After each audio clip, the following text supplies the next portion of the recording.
کہ اللہ تعالیٰ نے محمد رسول آسمان سے لوح محفوظ سے عطا کیا ہے۔ اللہ تعالیٰ نے محمد صلی اللہ علیہ وسلم کو لوح محفوظ سے اسے عطا کیا ہے۔ اور قرآن جو ہے اس کا نزول جو شروع ہوا ہے رمضان کے مہینے میں، اور شب قدر میں یہ نازل ہوا ہے۔ یعنی آسمان پہلے قرآن جو ہے ساتویں آسمان سے، یعنی لوح محفوظ سے آسمان دنیا پر نازل ہوا ہے۔ پھر آسمان دنیا سے وقتاً فوقتاً نبی کریم صلی اللہ علیہ وسلم کے اوپر نازل ہوتا رہا ہے۔ قرآن ایک ایسی مقدس کتاب ہے، یہ جس فرشتے کے ذریعے نبی کریم صلی اللہ علیہ وسلم کو دیا گیا، یا آپ صلی اللہ علیہ وسلم پر جس فرشتے کے ذریعے وہی نازل کی گئی، وہ فرشتوں کا سردار ہے، جسے روح الامین کہا جاتا ہے۔ اس فرشتے کا نام جبریل علیہ الصلاۃ والتسلیم ہے۔ اور جس رات میں قرآن نازل ہوا وہ رات سب سے عظیم رات ہے، اور وہ شب قدر ہے۔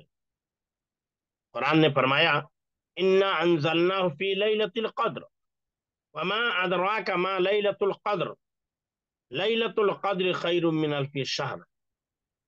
ہم نے اس کو کیا ہے قدر والی رات میں نازل کیا ہے۔ ما ادراک ما لیلۃ القدر، اور آپ کو کیا معلوم کہ قدر اور عظمت والی کیا رات ہے، کیسی رات ہے۔ لیلۃ القدر خیر من الف شہر، قدر والی رات یہ 1000 مہینوں کی راتوں سے افضل ہے۔ کیا ہے؟ انا انزلنا فی لیلۃ القدر وما ادراک ما لیلۃ القدر لیلۃ القدر خیر من الف شہر۔ ایسی رات ہے جس میں فرشتے اور روح الامین جبریل نازل ہوتے ہیں۔ تو اسی شبر قدر عظمت والی رات میں قرآن نازل ہوا۔ اور رمضان جس مہینے میں نازل ہوا وہ مہینوں میں سب سے افضل مہینہ ہو گیا۔ اور جس نبی پر قرآن نازل ہوا وہ نبی جو ہے تمام رسولوں سے افضل ہو گیا۔ اور جس بستی پر اس کا نزول شروع ہوا وہ بستی روئے زمین کی سب سے بہترین بستی ہو گئی۔ یعنی جبریل جس کے ذریعے نازل ہو گیا اسے روح الامین کا خطاب ملا۔ رمضان جس رات میں نازل ہوا اسے لیلۃ القدر کا خطاب ملا۔ اور قرآن جس مہینے میں نازل ہوا اسے رمضان المبارک جیسے عظیم مہینے کا خطاب ملا۔ انا انزلناہ فی شہر رمضان الذی انزل فیہ القرآن، کہ رمضان ہی وہ مہینہ ہے جس میں ہم نے قرآن کو کیا کیا ہے نازل کیا ہے۔ رمضان ہی وہ مہینہ ہے جس میں ہم نے قرآن کو کیا کیا نازل کیا ہے۔ ہدی للناس وبینات من الہدی والفرقان، ہدی للناس یہ لوگوں کے لیے ہدایت ہے، وبینات من الہدی والفرقان، اور یہ کیا ہے ہدل کیا ہے وبینات من الہدی، یہ ہدایت کو بیان کرنے والی ہے اور فرقان کو بیان کرنے والی ہے، فرقان کو بیان کرنے والی ہے۔ اور رمضان یہ وہ مہینہ ہے جس میں اللہ تبارک و تعالیٰ نے روزے کو فرض کیا۔ یا ایھا الذین آمنوا کتب علیکم الصیام کما کتب علی الذین من قبلکم لعلکم تتقون۔ اے ایمان والو، تمہارے اوپر اسی طرح روزہ فرض کیا گیا ہے جس طرح تم سے پہلے لوگوں پر فرض کیا گیا تھا، لعلکم تتقون، تاکہ تم متقی اور پرہیزگار بن جاؤ۔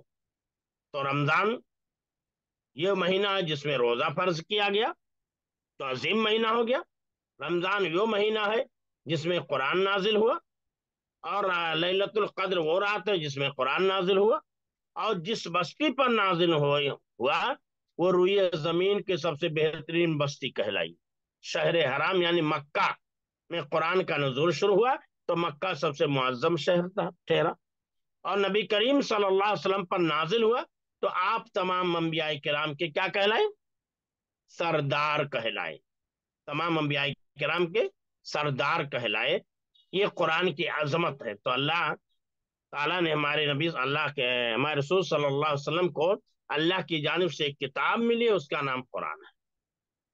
اور اس قرآن کے پڑھنے میں بڑی برکت ہے۔ آپ نے سنا کہ ایک ایک ارب پر 10 نیکیاں لکھی ہیں، اس میں سب اللہ کی باتیں لکھی ہیں۔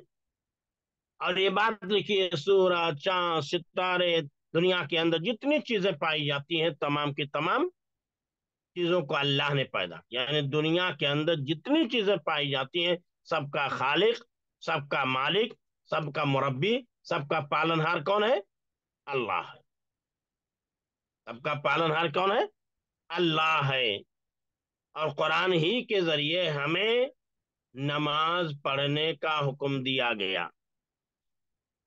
قرآن ہی کے ذریعے ہمیں نماز پڑھنے کا حکم دیا، اقیموا الصلاۃ وآتوا الزکوٰۃ، نماز قائم کرو، زکوٰۃ ادا کرو۔ ان الصلاۃ کانت علی المؤمنین کتابا موقوتا، بے شک مومنوں پر نماز وقت وقت سے فرض کی گئی ہے۔ تو نماز کی فرضیت کا ذکر قرآن میں ہے، روزے کی فرضیت کا ذکر قرآن میں ہے، حج کی فرضیت کا ذکر قرآن میں ہے، اور دیگر احکامات و فرائض کا ذکر قرآن میں ہے۔ اور قرآن میں جو ہے ہمارا اور آپ کا بیان ہے، ہمارا اور آپ کا بیان ہے، ہمارا اور آپ کا ذکر ہے، ہمارا اور آپ کا ذکر ہے۔ اس اعتبار سے ذکر ہے کہ ہم قرآن کے اندر قرآن پڑھیں، اور قرآن کو پڑھنے کے بعد اپنے آپ کا جائزہ لیں کہ قرآن نے اچھے لوگوں کی جو صفات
اگر وہی بتائیں کہ اگر ہم قرآن کو غور کریں گے، قرآن کو پڑھیں گے، تو ہم دیکھیں گے اچھے لوگوں کے واقعات قرآن میں ہیں، اچھے لوگوں کی صفات قرآن میں بیان ہوئی ہیں، برے لوگوں کے واقعات قرآن میں بیان ہے، برے لوگوں کی صفات قرآن میں بیان ہے۔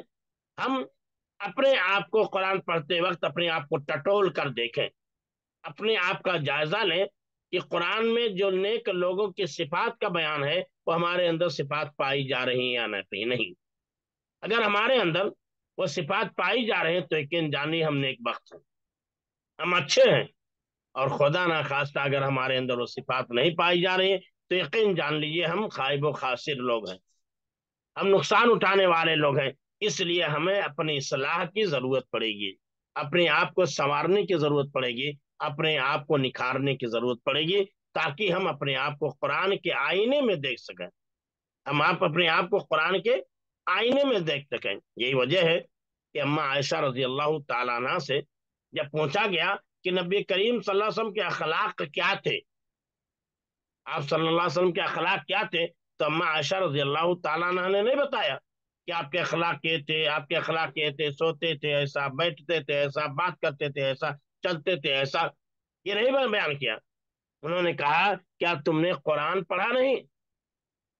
قرآن میں جو کچھ ہے وہی نبی کریم صلی اللہ علیہ وسلم کا اخلاق، یعنی انہوں نے کیا کہا کہ کیا تم نے قرآن پڑھا نہیں؟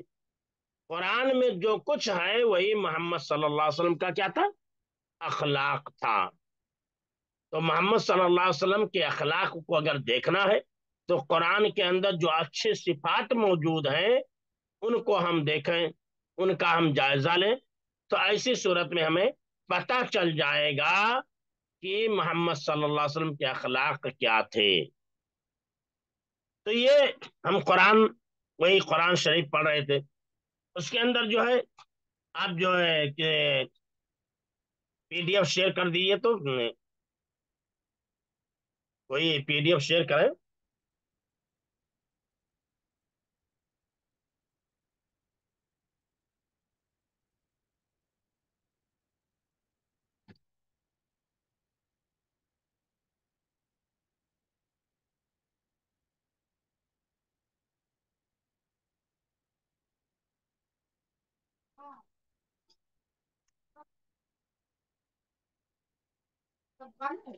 تو یہ قرآن شریف ہے. تو اس کے اندر آگے جو دیا ہے اس میں جو ہے کہ نماز، روزہ، حج، زکوٰۃ، اچھے اور برے کام، تمام چیزوں کا ذکر ہے. جنت جہنم کا ذکر ہے. تو انہیں تمام چیزوں کے مجموعے کا نام کیا ہے؟ قرآن. اب اس کے سوالات اور جوابات کیا ہیں؟ وہ دوسرا پیج جو ہے شیئر کیجیے. سوالات اور جوابات. پہلا سوال ہے کہ ہمارے رسول صلی اللہ علیہ وسلم کو اللہ کی جانب سے جو کتاب ملی ہے اس کا نام کیا ہے؟ تو بتایا گیا اس کا نام قرآن ہے. ہمارے رسول صلی اللہ علیہ وسلم کو اللہ کی جانب سے جو کتاب ملی ہے اس کا نام کیا ہے؟ قرآن ہے. دوسرا سوال ہے قرآن کے ماننے والے کو کیا کہتے ہیں اور نہ ماننے والے کو کیا کہتے ہیں؟ تو وہاں جواب ہے کہ قرآن کے ماننے والے کو مسلمان کہتے ہیں اور نہ ماننے والے کو کافر کہتے ہیں. اب اس میں کیا قرآن کس کتاب کا نام ہے؟ قرآن کس کتاب کا نام ہے؟ قرآن ہمارے رسول صلی اللہ علیہ وسلم کو جو اللہ کی جانب سے کتاب ملی ہے اس کا نام کیا ہے؟ قرآن ہے. قرآن پڑھنے سے کیا فائدہ ہے؟ قرآن پڑھنے سے ہر پر 10 نیکیاں ملتی ہے. قرآن میں کیا لکھا ہے؟ قرآن میں لکھا ہے زمین، آسمان، سورج، چاند اور تمام چیزوں کو اللہ نے پیدا کیا ہے. اسلام کیسا دین ہے؟ اسلام سب سے اچھا اور سب سے سچا دین ہے. یہ سوالات تو یہ کہ ہمارے رسول صلی اللہ علیہ وسلم کے اللہ کی جانب سے جو کتاب ملی اس کا نام کیا ہے؟ قرآن ہے. قرآن ماننے والے کو کیا کہتے ہیں، نہ ماننے والے کو کیا کہتے ہیں؟ تو قرآن کے ماننے والے کو مسلمان کہتے ہیں، نہ ماننے والے کو کافر کہتے ہیں. قرآن کس کتاب کا نام ہے؟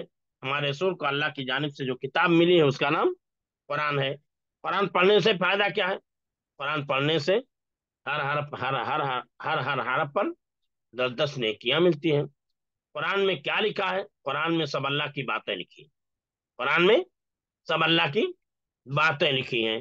اسلام کیسا دین ہے؟ اسلام سب سے اچھا اور سب سے سچا دین ہے. تو ہمارے دین کا نام کیا ہے؟ اسلام ہے. ہماری مقدس کتاب کا نام کیا ہے؟ قرآن ہے. ہمارے رسول کا نام کیا ہے؟ محمد عربی صلی اللہ علیہ وسلم ہے. ہمارا مقدس شہر کیا ہے؟ مکہ اور مدینہ ہے. ہماری مقدس عبادت گاہیں کون کون سی ہیں؟ حرم ہے، خانہ کعبہ ہے، مسجد نبوی ہے، بیت المقدس ہے. تو یہ سب ہمارے لیے عظیم ہے. ان کا احترام کرنا، ان کی عزت کرنا ہم تمام لوگوں پر واجب اور ضروری ہے. تو یہ قرآن ہوا. یہ قرآن ہوا. میں نے بتایا تھا کہ پہلا سبق اس میں اللہ کا ذکر ہے. گویا کہ اس میں توحید، اللہ کی توحید کا بیان ہے. تو ایک مسلمان کے لیے، ایک انسان کے لیے سب سے پہلے اللہ کی کو ایک ماننا ضروری ہے. کیونکہ ایک مان کر کے ہی ایک انسان اسلام میں داخل ہوتا ہے. پڑھتا ہے اشہد اللہ الہ الا اللہ، میں گواہی دیتا ہوں کہ اللہ کے علاوہ کوئی معبود برحق نہیں. پھر کہتا ہے اشہد ان محمد عبدہ و رسولہ، اس بات کی گواہی دیتا ہوں کہ محمد صلی اللہ علیہ وسلم اللہ کے بندے اور اس کے رسول ہیں. تو پہلی چیز جس بات کا اقرار کرتا ہے اللہ کی وحدانیت کا اقرار کرتا ہے، اللہ پر ایمان لاتا ہے. اور دوسری چیز جو ہے رسول کی رسالت کا اقرار کرتا ہے، رسول پر ایمان لاتا ہے. اور تیسری چیز یہ ہے قرآن رسول پر جو کتاب نازل ہوئی ہے اس کتاب کو مانتا ہے اور اس کتاب کا کیا کرتا ہے؟ اس کتاب کو مانتا ہے اور اس کتاب کو پر ایمان لاتا ہے. اس کتاب کو مانتا ہے اور کتاب پر ایمان لاتا ہے. میں نے کل کہا تھا کہ اگر کوئی انسان پورے قرآن کو مانے لیکن قرآن کی ایک آیت کو نہ مانے تو مسلمان نہیں رہے گا.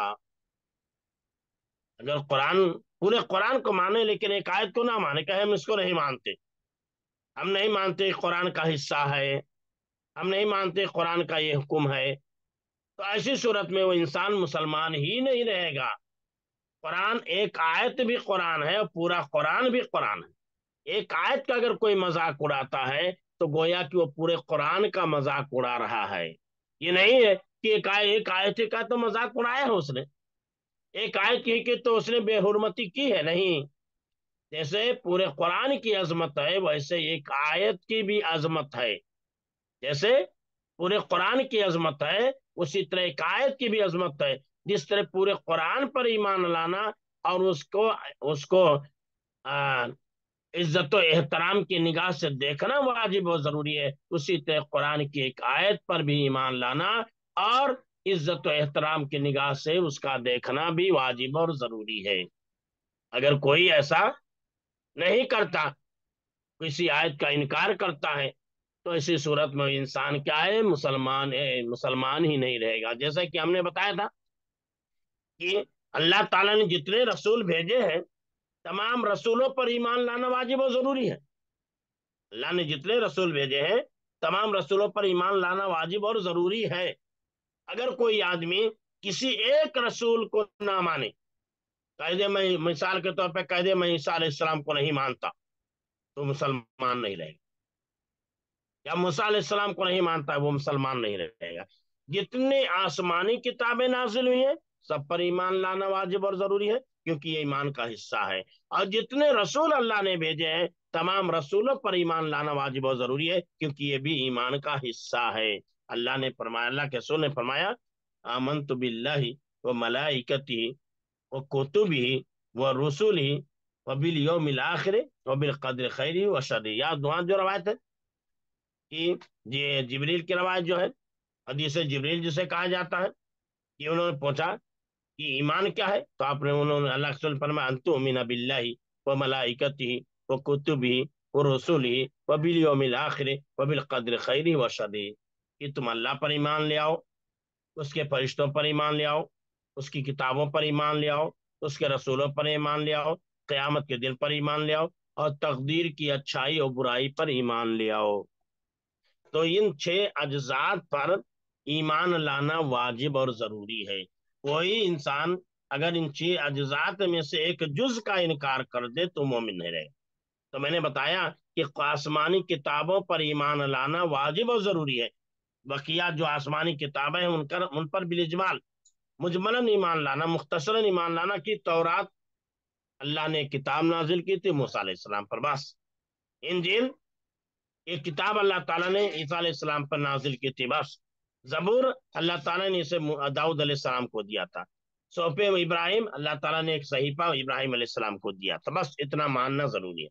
اس میں کیا تھا کیا نہیں تھا اس میں جانا نہیں ہے، کیونکہ ہمیں نہیں معلوم اس میں کیا تھا کیا نہیں تھا۔ صرف اسی بات کی ہم تصدیق کر سکتے ہیں جن باتوں کی تصدیق قرآن سے ہوتی ہے، جن باتوں کی تصدیق حدیث سے ہوتی ہے۔ جس کی تصدیق قرآن سے نہیں ہوتی، جس کی تصدیق حدیث سے نہیں ہوتی، ہم اس کو نہیں مانیں گے، ہم اس پر خاموشی اختیار کریں گے۔ تو قرآن آسمانی کتابوں پر ایمان نہیں، ایسے ہی جتنے انبیاء کرام گزرے ہیں، حضرت آدم علیہ السلام سے لے کر کے سیدنا محمد عربی صلی اللہ علیہ وآلہ وسلم تک، چاہے ہم جانتے ہوں یا نہ جانتے ہوں، جن کا قرآن میں ذکر ہے، جن کا قرآن میں ذکر ہے یا جن کا قرآن میں ذکر نہیں ہے، ہم ان تمام پر ایمان لانا واجب و ضروری ہے کہ اللہ نے بہت سارے انبیاء کرام بھیجے تھے، جن میں سے مشہور حضرت ابراہیم آدم علیہ السلام، حضرت شیس علیہ السلام، حضرت نوح علیہ السلام، حضرت ابراہیم علیہ السلام، حضرت اسحاق علیہ السلام، حضرت یعقوب علیہ السلام، حضرت یعقوب علیہ موسیٰ علیہ السلام، حضرت عیسیٰ علیہ السلام، حضرت زکریا علیہ السلام، حضرت یحییٰ علیہ السلام، اور حضرت الیسع علیہ السلام، حضرت ذوالکفل علیہ السلام، اور اسی طرح حضرت محمد صلی اللہ علیہ وسلم۔ تو جتنے نبیوں کا ذکر ہے ان تمام نبیوں پر ایمان لانا مجملاً واجب و ضروری ہے۔ البتہ قرآن پر تفصیلی طور پر ایمان لانا واجب و ضروری ہے، یعنی قرآن کے جو احکامات ہیں ان تمام احکامات پر ایمان لانا واجب و ضروری ہے۔ ایسے ہی محمد صلی اللہ علیہ وسلم کی ذات پر بالتفصیل ایمان لانا ضروری ہے کہ آپ کی ذات ایسی تھی، آپ کی شخصیت ایسی تھی، آپ ایسا بولتے تھے، آپ ایسا کہتے تھے، آپ ایسا کرتے تھے، ان تمام چیزوں پر ایمان لانا ضروری ہے۔ اور آپ نے جو بیان کیا ہے جسے حدیث کہا جاتا ہے، آپ کی ان باتوں پر ایمان لانا واجب اور ضروری ہے، کیونکہ اللہ کے رسول صلی اللہ علیہ وسلم کو فرمایا فَإِنَّ أَصْدَقَ الْحَدِيثِ کتاب اللہ، کہ باتوں میں سب سے زیادہ سچی بات جس کی ہے وہ اللہ کی کتاب کی ہے۔ وخیر الحدی حدی محمد صلی اللہ علیہ وسلم، اور بہترین سیرت جو ہے یہ محمد صلی اللہ علیہ وسلم کی سیرت ہے، بہترین طریقہ جو ہے یہ محمد صلی اللہ علیہ وسلم کا طریقہ ہے۔ تو ہمیں اس بات کو ماننا ہے کہ سب سے بہترین کتاب، سب سے بہترین کلام، سب سے اچھا کلام جس کا ہے وہ اللہ کا کلام ہے، اور اللہ کا کلام قرآن مقدس ہے۔ اور اس کے بعد سب سے بہترین کلام جو ہے وہ اللہ کے نبی صلی اللہ علیہ وسلم کا کلام ہے، جسے ہم حدیث کہتے ہیں۔ تو حدیث، اللہ کے رسول صلی اللہ علیہ وسلم نے جو حدیث بیان کی ہے، جو باتیں بیان کی ہیں، ان پر بھی ایمان لانا واجب اور ضروری ہے، اس لیے کہ وہ چیزیں جو ہیں قرآن کی تفسیر ہیں۔ آپ کی حدیث قرآن کی تفسیر ہے، قرآن کی تفسیر ہے، قرآن کی تشریح ہے، قرآن کی توضیح ہے، اس لیے اس پر بھی ایمان لانا واجب اور ضروری ہے۔ تو قرآن کے اندر، شریف کے اندر جو بیان کیا گیا ان تمام چیزوں پر ایک مومن کو ایمان لانا چاہیے اور اسے تسلیم کرنا چاہیے، ٹھیک ہے۔ اب کل انشاءاللہ اس سبق میں ہم لوگ کیا پڑھیں گے؟ دعا پڑھیں گے۔ ہم نے آپ لوگوں کو اس سے پہلے ہفتے میں کہا تھا کہ سورہ بقرہ کی آخری دو آیتیں آپ لوگ یاد کر کے آئیے۔ آمن الرسول بما انزل الیہ من ربہ والمؤمنون کل آمن باللہ وملائکتہ وکتبہ ورسلہ لا نفرق بین احد من رسلہ وقالوا سمعنا واطعنا غفرانک ربنا والیک المصیر، لا يكلف الله نفسا الا وسعها لها ما كسبت وعليها ما اكتسبت ربنا لا تؤاخذنا ان نسينا او اخطانا ربنا ولا تحمل علينا اصرا كما حملته على الذين من قبلنا ربنا ولا تحملنا ما لا طاقة لنا به واعف عنا واغفر لنا وارحمنا انت مولانا فانصرنا على القوم الكافرين۔ آپ لوگ اس کو یاد کیجئے اور صبح و شام کے اذکار میں اسے پڑھیے، صبح بھی پڑھیے اور شام میں بھی پڑھیے۔ اور اس کا فائدہ تو آپ کو بتایا گیا تھا کہ اللہ کے نبی صلی اللہ علیہ وسلم نے بیان فرمایا ہے کہ اگر کوئی انسان اسے پڑھ لے تو جنت میں جانے سے کون سی چیز روکنے والی ہے؟ موت، موت کے علاوہ کوئی چیز اسے جنت میں جانے سے روک نہیں سکتی۔ تو اسے کل آپ لوگ کیا ہے یاد کر کے آئیے اور سب لوگ اچھے سے سنائیے، ٹھیک ہے؟ کوئی اور بات تو بتائیے۔